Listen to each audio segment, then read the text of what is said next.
جس وقت آپ کی اولاد کو آپ کی ضرورت تھی، آپ نے اس کو وقت دیا کہ نہیں دیا؟ آپ نے بالکل وقت نہیں دیا۔ حامل النور في الظلام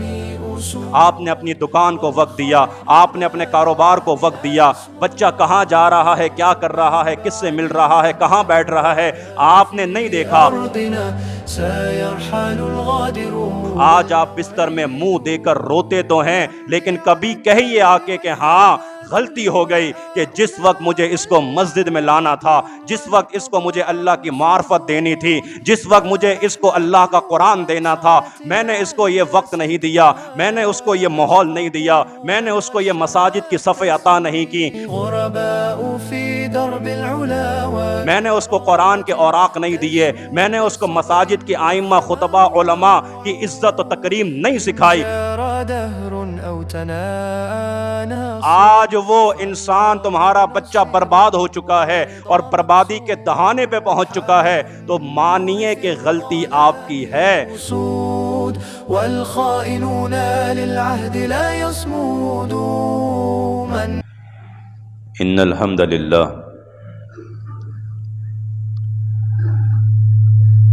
ان الحمد للہ نحمده ونستعینه ونستغفره ونعوذ باللہ من شرور انفسنا ومن سیئات اعمالنا من يهده اللہ فلا مضل له ومن يضلله فلا هادی له واشهد ان لا الہ الا اللہ وحدہ لا شریک له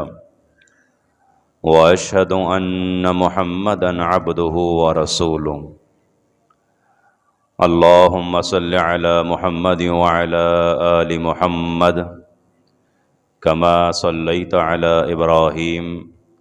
وعلى آل إبراهيم إنك حميد مجيد اللهم بارك على محمد وعلى آل محمد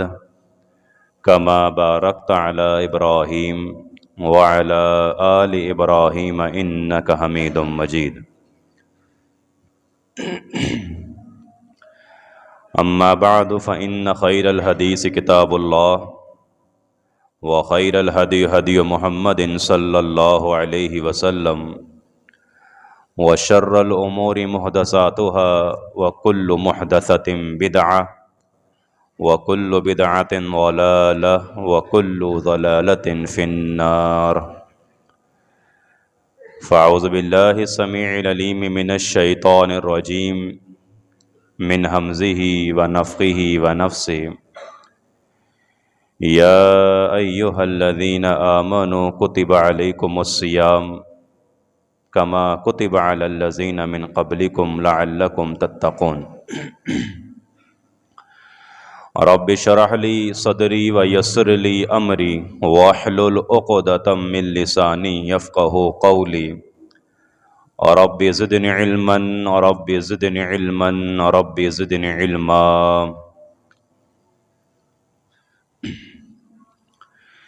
تمام قسم کی تعریفات اللہ وحدہ لا شریک مالک ارض و سما خالق کائنات کے لیے ہیں، اور بے شمار درود و سلام ہوں پیغمبر بحر و بر شافی رود جزا حضرت محمد مصطفیٰ صلی اللہ علیہ وآلہ وسلم کی ذات پر، جن کے ذریعے اللہ نے اہل کائنات کی ہدایت اور رہنمائی کا بندوبست فرمایا۔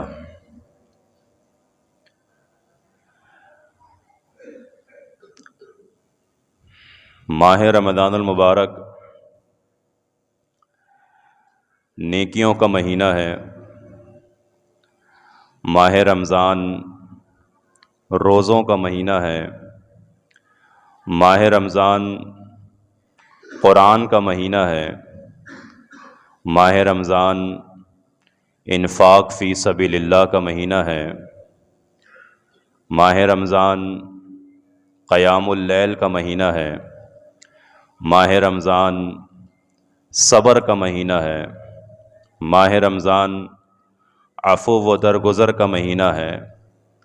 ماہ رمضان ایک دوسرے کے ساتھ ہمدردی کرنے کا مہینہ ہے، ماہ رمضان ایثار کا مہینہ ہے، ماہ رمضان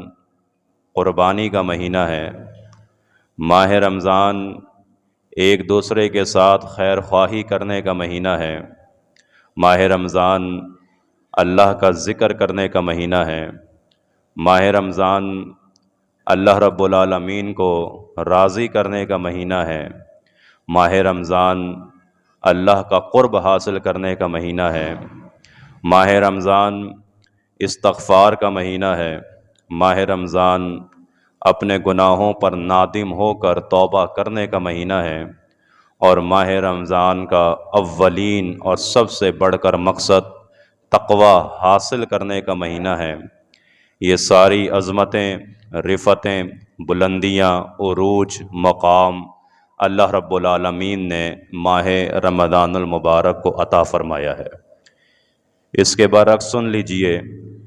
کہ ماہ رمضان عید کی شاپنگ کرنے کا مہینہ نہیں ہے، ماہ رمضان کمرشل مہینہ نہیں ہے، ماہ رمضان بزنس کرنے کا مہینہ نہیں ہے، ماہ رمضان نائٹ کرکٹ ٹورنامنٹ کا مہینہ نہیں ہے، ماہ رمضان سو کولڈ اپنے آپ کو فلاحی تنظیم کہنے والوں کے دسترخوان پر بیٹھ کر سحری کا انتظار کرنے کا مہینہ نہیں ہے، ماہ رمضان بازاروں میں گھومنے کا مہینہ نہیں ہے، ماہ رمضان تیاری کرنے کا مہینہ ہے، لیکن کس کی؟ فرمایا کہ قبر کی تیاری کرنے کا مہینہ ہے، آخرت کی تیاری کرنے کا مہینہ ہے، اور اپنے نامہ اعمال میں نیکیوں کا اضافہ کرنے کا مہینہ ہے۔ اس لیے سب سے پہلے بنیادی بات اپنے ذہن میں بٹھا لیجئے کہ یہ جو 29 دن یا 30 دن ہمیں ملنے والے ہیں، یہ ہماری زندگی کے انتہائی قیمتی دن ہیں، قیمتی لمحات ہیں، اس کو ہم نے ضائع نہیں ہونے دینا۔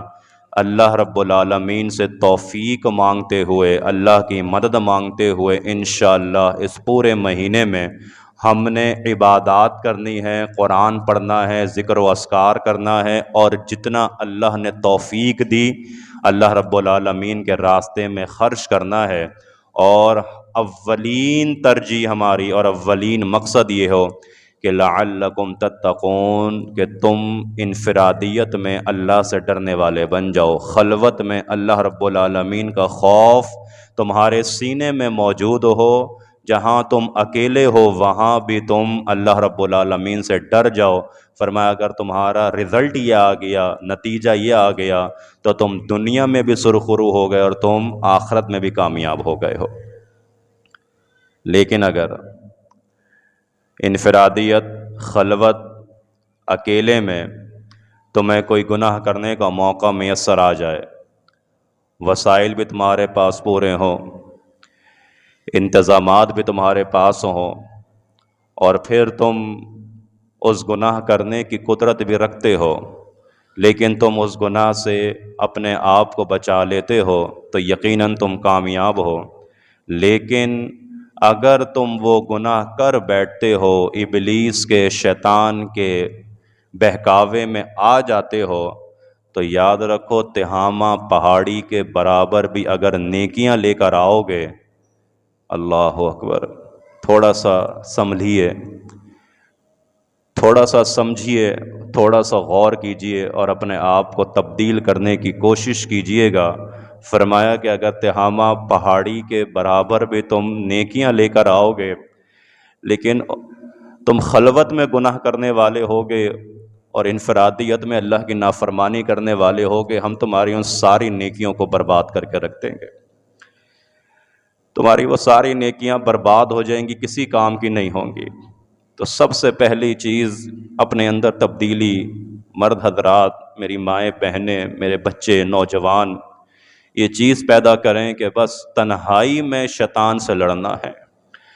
تنہائی میں شیطان سے فائٹ کرنی ہے، جنگ کرنی ہے، اور بڑا مشکل کام ہے، بڑا مشکل کام ہے۔ لیکن اگر میں کر گیا تو اللہ کہتا ہے ہم رزق کے دروازے کھول دیں گے۔ مشکلات سے نکلنے کا راستہ ہم آسان کر دیں گے، ہر پریشانی اور تنگی سے ہم تمہیں نکال دیں گے اگر تم اکیلے میں شیطان سے لڑ گئے ہو۔ اگر تم اکیلے میں شیطان سے جنگ جیت گئے تو فرمایا بس ہم تمہیں کامیاب کر دیں گے، اور یہی روزے کا اولین مقصد ہے لعلکم تتقون۔ میرے بھائیوں اور دوستوں، باتیں صرف وہ کرنی ہیں کہ جو یاد رہ جائیں، جو دل میں اتر جائیں، اور اللہ رب العالمین ہمیں ان باتوں پہ عمل کرنے کی توفیق عطا فرما دے۔ تو یہ یاد رکھیے کہ ماہ رمضان میں سب سے بڑھ کر ایک اور کام ہم لوگوں کو کرنا ہے، اور وہ یہ ہے کہ ہم زیادہ سے زیادہ استغفار کریں اور زیادہ سے زیادہ اپنے گناہوں کی معافی مانگیں۔ اور معافی مانگنے کا انداز، طریقہ یہ ہونا چاہیے کہ ہم اپنے گناہ کو یاد کر کر کے اللہ سے اپنے گناہ کی معافی مانگیں۔ اللہ وہ فلاں گناہ فلاں وقت ہو گیا تھا، اللہ فلاں کے ساتھ زیادتی فلاں وقت کر دی تھی، اللہ فلاں کے ساتھ یہ دھوکہ کر دیا تھا، اللہ اس طریقے کا معاملہ ہو گیا تھا جو تیری ناراضگی کو دعوت دے رہا تھا، اللہ آج میں آ گیا، میری آنکھوں میں آنسو ہیں۔ یا ایھا الذین آمنوا، اے ایمان والو، توبوا الی اللہ توبۃ نصوحا، توبہ کرو اور ایسی پاکیزہ اور خالص توبہ کرو کہ اس کے بعد تم اس گناہ کے قریب بھی نہیں جانا۔ تو فرمایا کہ بس تمہارے آنے کی دیر ہوگی، تمہارے آنے کی دیر ہوگی۔ وَأَنَا التَّوَّابُ الرَّحِيمُ، میں تو توبہ قبول بھی کرنے والا ہوں اور رحیم بھی ہوں۔ میں تو تمہاری توبہ کو قبول بھی کروں گا، اور توبہ قبول کرنے کے ساتھ ساتھ میں تمہیں کوئی سزا بھی نہیں دوں گا، میں تو رحیم بھی ہوں۔ تم تو تھوڑا سا بھی اگر کوئی کام کرتے ہو، بھلائی کا کوئی کام کرتے ہو، تو ہم تو فَإِنَّ اللَّهَ شَاكِرٌ عَلِيمٌ، ہم تو قدردان بھی ہیں اور ہم جاننے والے بھی ہیں۔ تو آپ نے، میں نے، ہم سب نے ماہ رمضان میں توبۃ نصوحا کرنی ہے، اپنے گناہ کو، غلطیوں کو، سستیوں کو، کوتاہیوں کو یاد کر کر کے اللہ رب العالمین کے سامنے اپنے گناہوں کی معافی مانگنی ہے۔ ہم نے سید الاستغفار کا اہتمام کرنا ہے، استغفر اللہ ربی من کل ذنب واتوب الیہ پڑھنا ہے۔ بار بار ہم نے استغفار اس نیت سے کرنا ہے کہ اللہ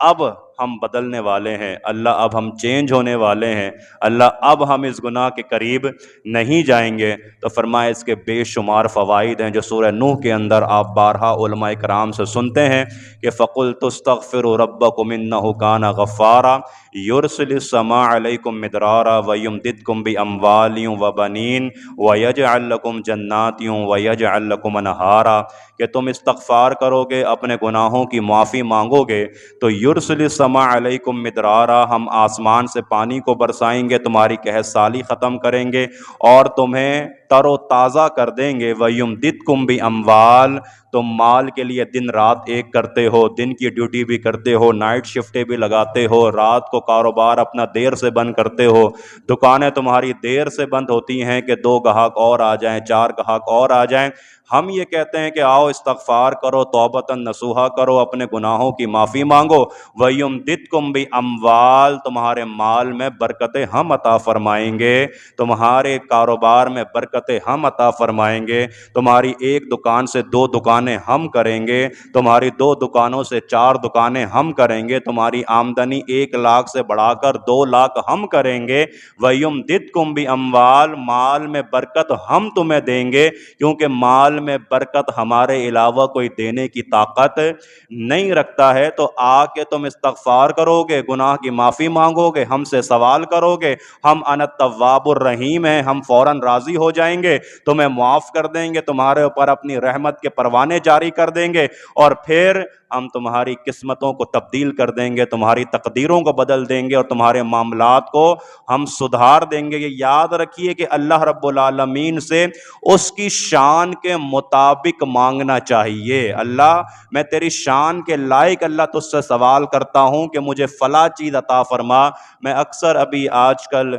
آپ کے سامنے کچھ دوستوں کے سامنے دیگر مساجد میں خلاصہ بیان کر رہا ہوں، تو میں نے اس میں یہ بات کہی تھی کہ سیدہ ہاجرہ جو صفا مروہ پہ سعی کر رہی تھی، بھاگ رہی تھی، دوڑ رہی تھی، تو وہ تو ننھے اسماعیل کے لیے صرف پانی کا ایک قطرہ ڈھونڈ رہی تھی کہ مجھے کسی طرح میرے بیٹے کے لیے پانی کا ایک قطرہ نصیب ہو جائے، اور وہ پانی کا ایک قطرہ مجھے مل جائے اور میں اپنے بیٹے کی پیاس کو بجھا دوں، اس کی زبان کو پانی سے میں تر کر دوں۔ تو میں تو صرف اور صرف ایک قطرے کے لیے ڈھونڈ رہی تھی، تلاش کر رہی تھی، جدوجہد کر رہی تھی، مانگ رہی تھی، سوال کر رہی تھی، سعی کر رہی تھی، لیکن اللہ رب العالمین جو تمام خزانوں کا مالک، زمینوں کے نیچے کیا فرمائے وہ اسی کا، ان زمین اور آسمان کے مابین کیا فرمائے وہ بھی اسی کا، آسمانوں کے اوپر سمندر کی تہہ میں جو کچھ بھی ہے سارے خزانوں کے مالک ہم ہیں، تم ہم سے ایک قطرہ کیوں مانگ رہے ہو؟ آؤ پورا سمندر مانگو، ہم پورا سمندر عطا فرمائیں گے، تم ہم سے ایک قطرہ کیوں مانگ رہے ہو؟ ہم نے تو پورا کا پورا کنواں نصیب فرما دیا پانی کا،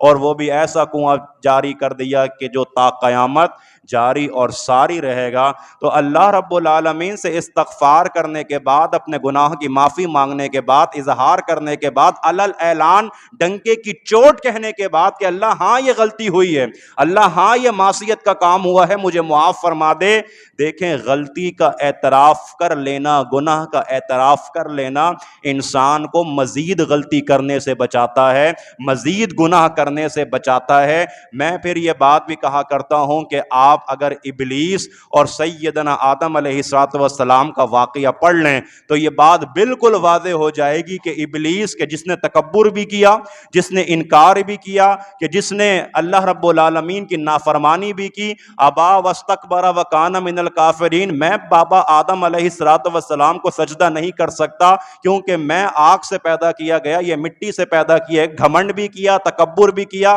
عقلی دلائل بھی پیش کیے، اللہ کے حکم کے آگے، اللہ کے حکم کے آگے اپنی دلیلیں پیش کر رہا ہے۔ اللہ نے کہا تو راندہ درگاہ ہو گیا، قیامت تک کے لیے ہم نے تجھ کو رسوا کر دیا، تجھے لعین ٹھہرا دیا، تمہیں شیطان ٹھہرا دیا، تجھے مردود ٹھہرا دیا، تو نکل جا یہاں سے، دفع ہو جا یہاں سے۔ لیکن اس کے برعکس میرے اور آپ کے بابا سیدنا آدم علیہ السلام بھی ہیں کہ جن کو جنت سے زمین پہ اتار دیا گیا، لیکن فوراً ان کو احساس ہو گیا کہ ہاں مجھ سے غلطی ہو گئی ہے، کہ سب کچھ تو میرے پاس تھا۔ دیکھیے یہ بات بھی ذہن میں رکھیے کہ جو حرام چیزیں ہیں نا وہ بہت کم ہیں، لیکن جو طیبات ہیں نا وہ بہت زیادہ ہیں، پاکیزہ چیزیں بہت زیادہ ہیں۔ اللہ نے کہا آدم پوری اس جنت کے اندر رہو، جو چاہے کرو، جو چاہے کھاؤ، جو چاہے پیو، ولا تقربا هذه الشجرہ، بس یہ ایک درخت ہے، بس یہ ممانعت ہے، بس یہ تمہارے لیے ایک چیز حرام کر دی ہے،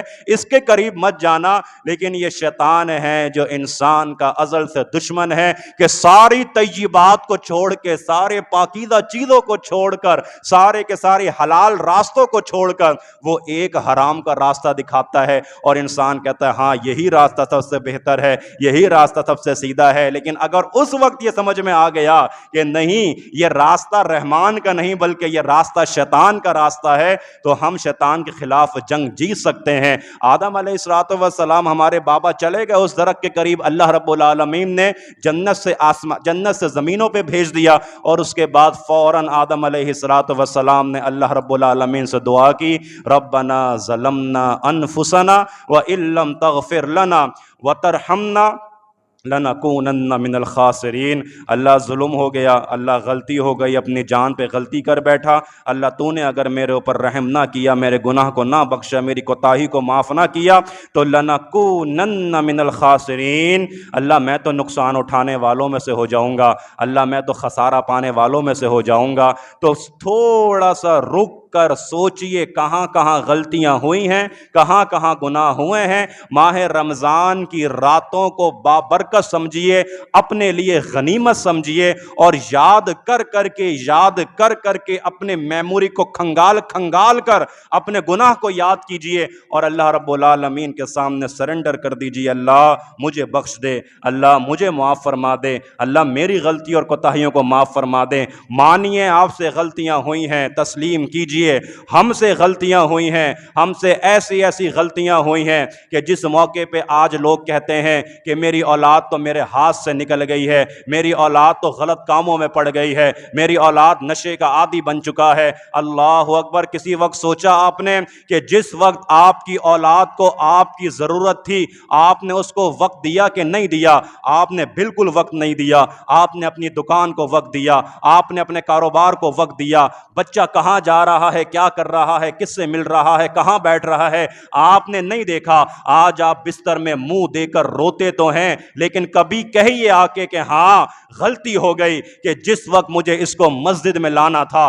جس وقت اس کو مجھے اللہ کی معرفت دینی تھی، جس وقت مجھے اس کو اللہ کا قرآن دینا تھا، میں نے اس کو یہ وقت نہیں دیا، میں نے اس کو یہ ماحول نہیں دیا، میں نے اس کو یہ مساجد کی صفیں عطا نہیں کی، میں نے اس کو قرآن کے اوراق نہیں دیے، میں نے اس کو مساجد کی ائمہ خطبہ علماء کی عزت و تکریم نہیں سکھائی۔ آج وہ انسان تمہارا بچہ برباد ہو چکا ہے اور بربادی کے دہانے پہ پہنچ چکا ہے، تو مانیے کہ غلطی آپ کی ہے، مانیے کہ غلطی آپ سے ہوئی ہے، تسلیم کیجئے اور اللہ رب العالمین سے استغفار کیجئے، اپنے گناہوں کی معافی مانگیے۔ اگر آج ہماری گھروں کی عزتیں اللہ محفوظ فرمائے، اگر ہمارے گھروں کی عزتیں آج تار تار ہوئی ہیں، مانیے غلطی ہم سے ہوئی ہے کہ ہم نے اپنی جوان بچی کے لیے اور اسی کے کزن کو ہم نے اس کو اسکول لینے کے لیے بھیجا ہے، کالج لینے کے لیے بھیجا ہے، ہیڈ ماسٹر نے فون بھی کیا ہے آپ کی بیٹی کو لینے کے لیے،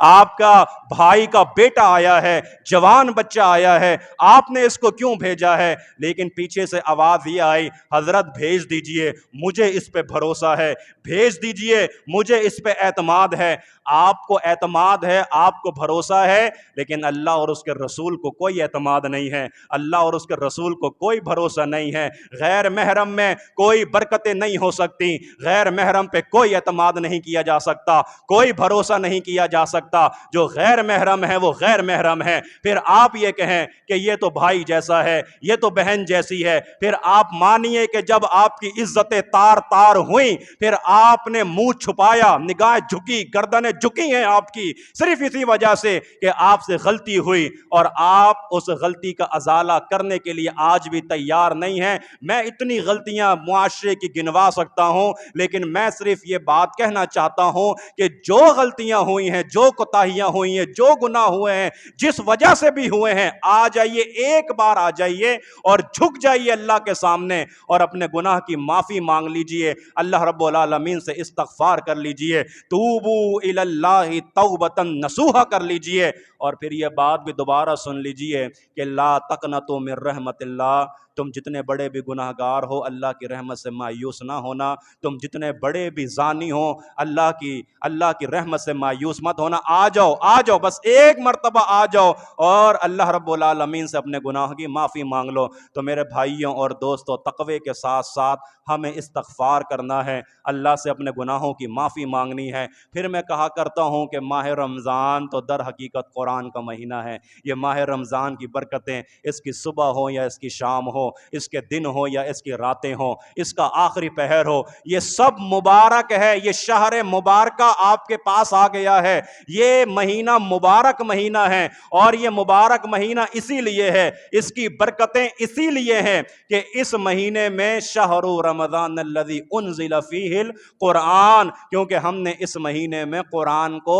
نازل کیا ہے، قرآن کا نزول ہوا ہے۔ وہ جو رات ہے انا انزلناہ فی لیلۃ القدر، کہ وہ رات جو 1000 مہینے کی عبادت سے افضل ہے، اس کی فضیلت کی وجہ بھی کیا ہے کہ ہم نے اس رات کے اندر قرآن کا نزول کیا ہے۔ اور یہ یاد رکھیے گا کہ یہی وہ راتیں ہیں کہ جس میں جاگنے کا حکم آیا ہے، یہی وہ راتیں ہیں کہ جس میں عبادات کرنے کا حکم آیا ہے، یہی وہ لمحات ہیں کہ جس میں اللہ کو یاد کرنے کا حکم آیا ہے، اور وہ حکم آسمانوں سے نازل ہوا ہے، وہ حکم اللہ کے قرآن میں موجود ہے، وہ حکم اللہ کے رسول صلی صلی اللہ علیہ وسلم کی احادیث میں موجود ہے. یہ بات بھی دعوت بھی سمجھ لیجئے گا کہ وہ راتیں کہ جس کا کوئی ثبوت اور دلیل جاگنے کی اللہ کے قرآن میں نہ ہو، پیغمبر کی حدیث میں نہ ہو، تو ہم یقینی طور پہ صرف اپنی توانائی ضائع کرتے ہیں، اپنی انرجی ضائع کرتے ہیں، اپنی قوت ضائع کرتے ہیں. ہمیں کوئی اس کا اجر و ثواب ملنے والا نہیں ہے. اجر و ثواب اسی نیکی کا ملتا ہے، انہی اعمال کا ملتا ہے کہ جس پہ محمد مصطفیٰ صلی اللہ علیہ وآلہ وسلم کی مہر لگی ہوئی ہو. اور یہ ماہ رمضان ہی تو ہے کہ قرآن اس مہینے میں نازل ہوا، ایسی برکتیں نظر آتی ہیں، خود بخود نظر آتی ہیں، رحمتیں خود بخود نظر آتی ہیں. کسی ان رحمتوں اور برکتوں کو ثابت کرنے کے لیے اور یہ بتانے کے لیے کہ یہ مہینہ مبارک مہینہ ہے، یہ سمجھانے کے لیے کہ یہ مہینہ بابرکت مہینہ ہے، کسی جھنڈے اور جھنڈیوں کی ضرورت نہیں ہوتی، کسی جھالروں کی ضرورت نہیں ہوتی، کسی کمکموں کی ضرورت نہیں ہوتی، چراغا کرنے کی ضرورت نہیں ہوتی، سجانے کی ضرورت نہیں ہوتی، زیب و زینت کی ضرورت نہیں ہوتی. یہ ثابت کرنے کے لیے ہمیں خود ساختہ طریقے بنانے نہیں پڑتے، بلکہ اس کی صبح کی ٹھنڈی ہوائیں، شام کی ٹھنڈی ہوائیں، رات کی ٹھنڈی ہوائیں اور سکون اور اطمینان خود بتاتا ہے کہ یہ مہینہ اللہ رب العالمین کی طرف سے رحمتوں کا مہینہ ہے، اور یہ راتیں اللہ رب العالمین کی طرف سے برکتوں کی راتیں ہیں. میرے بھائیوں اور دوستوں، شہر رمضان الذی انزل فیہ القرآن، قرآن پڑھیں، قرآن سیکھیں، قرآن سنیں، قرآن پر غور کریں، قرآن پر تدبر کریں، قرآن کریم کا فہم حاصل کریں. ایک رکوع پڑھیں، ترجمے کے ساتھ پڑھیں، کہیں خلاصے ہو رہے ہوں، تفسیر ہو رہی ہو، بیٹھ جائیے، 25 منٹ نکال لیجئے، 20 منٹ نکال لیجئے، آدھا گھنٹہ بیٹھ جائیے. ہم آدھے گھنٹے سے زیادہ 2 گھنٹے ہوٹلوں پر ضائع کرتے ہیں، ہم نائٹ کرکٹ ٹورنامنٹ میں ضائع کرتے ہیں. یہ آپ کے کام نہیں آنے والے. کام قبر میں بھی اگر کوئی آئے گا، حشر میں بھی کوئی آئے گا، میدان محشر میں بھی کوئی آئے گا، تو وہ اللہ رب العالمین کا کلام میرے اور آپ کے کام آئے گا. کہ میرے بھائیوں اور دوستوں، جیسے ہی ہماری آنکھ بند ہوگی ہم قبر میں چلے جائیں گے. قبر میں جانے کے بعد یقیناً وہ قبر اندھیری ہے، لیکن میرے نبی نے فرما دیا کہ جس نے سورۃ الملک کی تلاوت کی، اور جو سورۃ الملک کی تلاوت کرنے والا تھا، تبارک الذی بیدہ الملک وہو علی کل شیء قدیر کو پڑھنے والا تھا، یہ سورہ ملک آئے گی قبر میں، اس کی اندھیری قبر کو اللہ رب العالمین کے حکم سے روشن کر دے گی. دوستی ہو تو پھر ایسی ہو نا. کوئی دوست آئے گا قبر میں کام، اللہ اکبر، کوئی دوست قبر میں کام آئے گا، ماں باپ قبر میں کام آئیں گے، اولادیں قبر میں کام آئیں گی، عزیز و وقارب کوئی قبر میں کام آئے گا؟ کوئی قبر میں کام نہیں آئے گا. قبر میں کام وہی آئے گا کہ جو قرآن کریم پڑھنے والا اور قرآن کریم سے اپنی دوستی کو لگانے والا. تو یہ قرآن آئے گا آپ کی روشن کرنے کے لیے قبر کو، اور جب کل قیامت کا دن ہوگا تو اس کی ایسی دوستی ہے اور ایسی یاری ہے کہ یہ تو میرے اللہ کے عرش کا پایا پکڑ لے گا اور کہے گا اللہ اس نے راتوں کو مجھے سونے نہیں، یہ خود بھی نہیں سویا، مجھے پڑھتا رہا پڑھتا رہا پڑھتا رہا، اللہ مجھے اتنا پڑھتا رہا کہ اس نے تو مجھے تھکا دیا تھا، اتنا پڑھتا رہا. اللہ آج یہ تھک رہا ہے، اللہ آج 50,000 سال کے برابر دن ہے، سورج سوا نیزے پر ہے، اللہ پسینے میں شرابور ہے، پریشان ہے، پتہ نہیں کیا ہوگا میرے ساتھ، میری نجات ہوگی کہ بھی نہیں ہوگی. اللہ میں اس کا سفارشی بن کے آ گیا ہوں، اللہ میری سفارش قبول کر لے، اس کو معاف کر دے، اس کو جنت کے اعلیٰ خانوں میں داخل کر دے، بالا خانوں میں داخل کر دے. قرآن کریم سے دوستی لگا لیجئے، قرآن کریم کے ساتھ یاری لگا لیجئے، قرآن کو اپنا اوڑھنا اور بچھونا بنا لیجئے. بار بار قرآن پڑھیے، بار بار قرآن سیکھیے، بار بار قرآن پر غور کیجئے، تدبر کیجئے. اگر میں نے قرآن پر غور نہ کیا، تدبر نہ کیا، تو قرآن تو پھر یہی کہتا ہے کہ ام علی قلوب اقفالوہا، کہ ان کے دلوں پہ تالے پڑ گئے ہیں، کیا ان کے دل زنگ آلود ہو گئے ہیں کہ یہ قرآن نہیں پڑھتے، یہ قرآن پر غور نہیں کرتے. تو رمضان قرآن مجید کا مہینہ ہے، قرآن کریم کا مہینہ ہے، اللہ کے کلام کا مہینہ ہے. خوب پڑھنا ہے، بہت پڑھنا ہے، زیادہ سے زیادہ پڑھنا ہے، اور کوشش کرنا ہے کہ ہم نے قرآن کریم کو سیکھنا بھی ہے، غور بھی کرنا ہے، تدبر بھی کرنا ہے. آخری بات سن لیجئے میرے بھائیوں اور دوستوں، ماہ رمضان کے فضائل، ماہ رمضان کی عظمتیں، ماہ رمضان کا رتبہ علماء کرام سے آپ کئی بار سن چکے.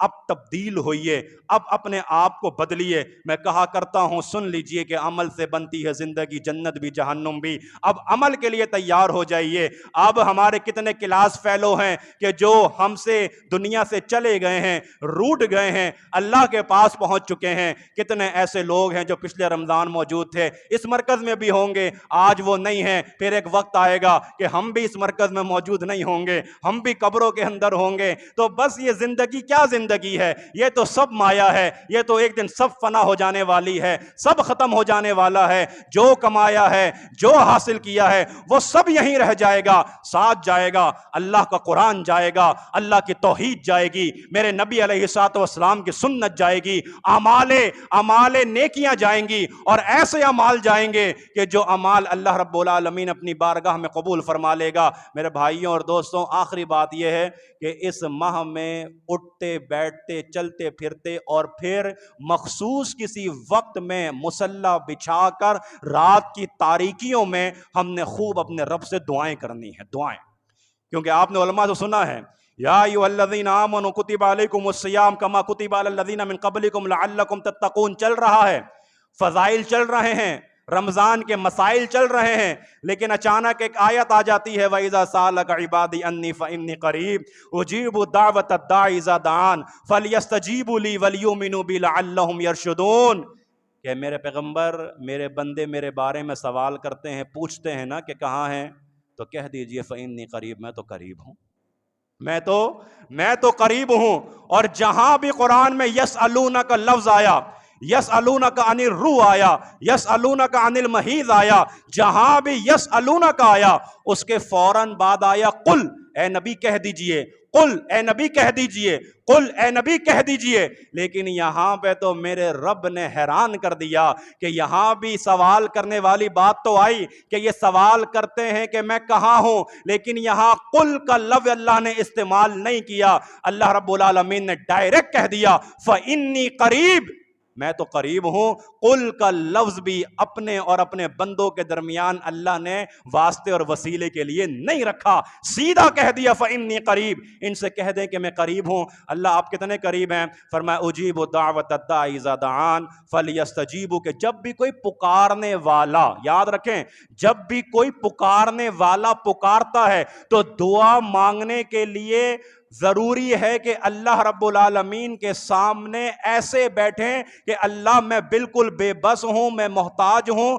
اللہ میں آپ سے دعا کر رہا ہوں. فرمائے ہم دعا اسی کی قبول کرتے ہیں جو دعا مانگتا ہے، ہم اسی کی دعا قبول کرتے ہیں کہ جو سوال کرتا ہے. اجیب الدعوۃ الداعی، جو پکارتا ہے، اذا دعان، فرمایا کہ فلیستجیبوا لی ولیؤمنوا بی لعلہم یرشدون. اور پھر دعا مانگنے کا ایک طریقہ سن لیجئے. میں نے الحمدللہ بہت ساری جگہوں پہ وہ بیان کیا ہے. سنن ابو داؤد کی حدیث ہے، چونکہ تھوڑی سی حلاوت تو پیدا ہو جائے، مٹھاس آ جائے، تھوڑی سی لذت آ جائے، اطمینان آ جائے، یقین پیدا ہو جائے. سن لیجئے، ابو داؤد کی روایت ہے، امام البانی رحمہ اللہ نے اس روایت کو حسن کہا ہے. فرماتے ہیں سیدہ عائشہ رضی اللہ تعالیٰ عنہ حدیث کی راویہ ہیں، فرماتی ہیں کہ چند جگہوں سے، مخصوص جگہوں سے کچھ لوگ میرے نبی کے پاس تشریف لائے. اللہ کے نبی علیہ الصلوۃ والسلام سے آ کر کہنے لگے کہ اللہ کے رسول صلی اللہ علیہ وآلہ وسلم، آپ کو معلوم ہے کہ قحط سالی کا دور ہے، آسمان سے پانی نہیں برس رہا، بارش نہیں ہو رہی، لہذا اللہ سے دعا تو کیجئے کہ اللہ رب العالمین آسمان سے پانی کو برسا دے. میرے نبی نے فرمایا ٹھیک ہے، آپ سب جائیے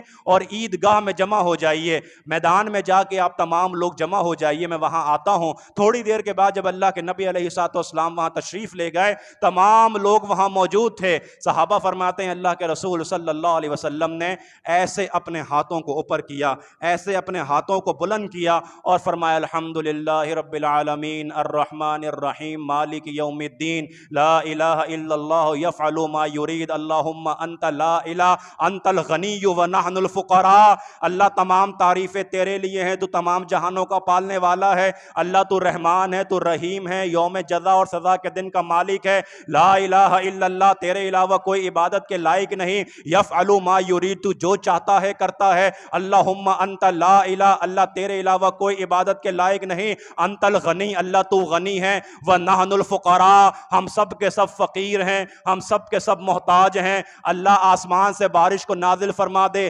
اللہ آسمان سے پانی کی قطرات کو برسا دے، اللہ قحط سالی کو ختم فرما دے۔ اللہ اکبر، صحابہ فرماتے ہیں اسی وقت آسمان پر گہرے بادل آئے، گرج چمک ہوئی اور آسمان سے پانی نے برسنا شروع کر دیا۔ اور سن لیجئے، صحابہ کہتے ہیں کہ اللہ کے رسول صلی اللہ علیہ وسلم ابھی اپنی مسجد نبوی تک نہیں پہنچے تھے کہ آسمان سے اتنا پانی برسا، اتنا پانی برسا، اتنا پانی برسا کہ تمام جو مدینے کے نالے تھے وہ پانی سے بہنا شروع ہو گئے۔ اور اسی حدیث کے تناظر میں پھر محدثین اکرام فرماتے ہیں کہ یہ جملے تسبیحات کے، تکبیرات کے، اللہ کی تعریف کے جو اللہ کے نبی علیہ الصلوۃ والسلام نے پڑھے ہیں، تم بھی یہ پڑھ کر اللہ سے جو دعا مانگو، اللہ رب العالمین تمہاری دعاؤں کو قبول فرمائے گا، تمہاری تنگ دستی کو ختم کرے گا، تمہارے فقر کو ختم کرے گا، تمہاری فقیری کو ختم کرے گا۔ بلکہ یہاں تک بھی کہا گیا کہ اگر تمہارا رزق سمندر کی تہ میں مچھلی کے پیٹ میں بھی ہوگا، اللہ رب العالمین تو وہ مچھلی کے پیٹ سے بھی رزق تمہارے پاس پہنچائے گا۔ یقین کامل کے ساتھ مانگنا، ایمان کے ساتھ مانگنا، اعتقاد کے ساتھ مانگنا، اعتماد کے ساتھ مانگنا، بھروسے کے ساتھ مانگنا، کیونکہ وَإِلَٰهُكُمْ إِلَٰهٌ وَاحِدٌ لَا إِلَٰهَ إِلَّا هُوَ الرَّحْمَٰنُ الرَّحِيمُ، فرمایا کہ ہمارے علاوہ کوئی اور نہیں کہ جو تمہاری مشکلات کو دور کر سکے۔ کیوں؟ کیونکہ إِنَّ فِي خَلْقِ السماوات والارض، کیونکہ ہم نے زمین اور آسمان کو پیدا کیا ہے، واختلاف اللیل والنہار، یہ دن اور رات کے نظام کو چلانے والے ہم ہیں، یہ دن اور رات کے اجالے کو، اندھیرے کو لانے والے ہم ہیں۔ اور اللہ نے حیران کر دیا، اللہ نے کہا پتہ ہے ہم عبادت کے لائق کیوں ہیں؟ ہم سے ہی کیوں مانگا جائے؟ صرف وہ اس لیے کہ ہم سمندر کی پیٹھ پر، پانی کی پیٹھ پر کشتیوں کو چلانے والے ہیں۔ ہے تم میں سے کوئی ایسا کہ جو سمندر کی پیٹھ پر، پانی کی پیٹھ پر بڑے بڑے جہازوں کو چلا سکے؟ یہ سب چلانے والے ہم ہیں۔ ارے تم تو ایک سوئی بھی اگر پھینکو گے سمندر کے پانی میں وہ غرق ہو جائے گی، لیکن ایسے ٹنوں والا جہاز اور ایسا مضبوط جہاز جو چل رہا ہے، فرمایا کس کے حکم سے چل رہا ہے؟ مسخر کرنے والا کون ہے؟ مسخر کرنے والے ہم ہیں، لہٰذا ہم ہی سے مانگو، ہم ہی سے سوال کرو۔ اور پھر میں ایک بات ضرور کہا کرتا ہوں کہ اگر کوئی انسان، اللہ ہم سب کو محفوظ فرمائے، کتنا بڑا ہی مشرک کیوں نہ ہو، کتنا بڑا ہی شرک کرنے والا کیوں نہ ہو، غیر اللہ کے نعرے لگانے والا کیوں نہ ہو، لیکن اگر ہوائی جہاز میں وہ بیٹھا ہوا ہے اور وہاں پر فضاؤں میں اگر جہاز تھوڑا سا گڑبڑ کرتا ہے، ڈس بیلنس ہوتا ہے، پھر یاد اللہ ہی آتا ہے اس کو، پھر اس کو یا علی مدد کا نعرہ یاد نہیں آتا، پھر اس کو یا غوث مدد کا نعرہ یاد نہیں آتا، پھر اس کو یاد آتا ہے اللہ یاد آتا ہے۔ پھر اگر سمندر کے اندر کشتی ہچکولے کھاتی ہے، پھر اس کو غیر اللہ مدد کے نعرے یاد نہیں آتے، اس کو نعرہ یاد آتا ہے، اللہ کا نعرہ یاد آتا ہے، یا اللہ مدد کہتا ہے، اللہ کو پکارتا ہے۔ کیوں؟ کیونکہ یہی قانون ہے، یہی فطرت ہے کہ انسان صرف ایک اللہ کو پکارنے والا بنایا گیا ہے۔ میرے بھائیوں اور دوستوں، وقت مکمل ہو چکا ہے، باتیں اور بھی بہت ذہن میں ہیں۔ دعا یہ ہے اللہ رب العالمین اس ماہ رمضان میں ہمیں صحت اور ایمان کے ساتھ عبادات کرنے کی توفیق عطا فرمائے، اخلاص کے ساتھ عبادات کرنے کی توفیق عطا فرمائے۔ اللہ ہمیں استغفار کرنے کی توفیق عطا فرمائے، 5 وقت نماز با جماعت پڑھنے کی توفیق عطا فرمائے، قرآن کریم سے تعلق کو مضبوط کرنے کی توفیق عطا فرمائے، اور انفاق فی سبیل اللہ کے راستے میں خرچ کرنے اور دوسروں کی معاونت جو ہم سے کمتر ہیں، اللہ رب العالمین ہمیں توفیق دے کہ ہم ان کا ساتھ دے سکیں۔ اللہ رب العالمین ہم سب کا خاتمہ ایمان پہ فرمائے۔ یا اللہ جب تک زندہ ہیں اسلام پہ زندہ رکھنا، اور موت دے تو شہادت کی موت نصیب فرمانا۔ وما علینا الا البلاغ المبین۔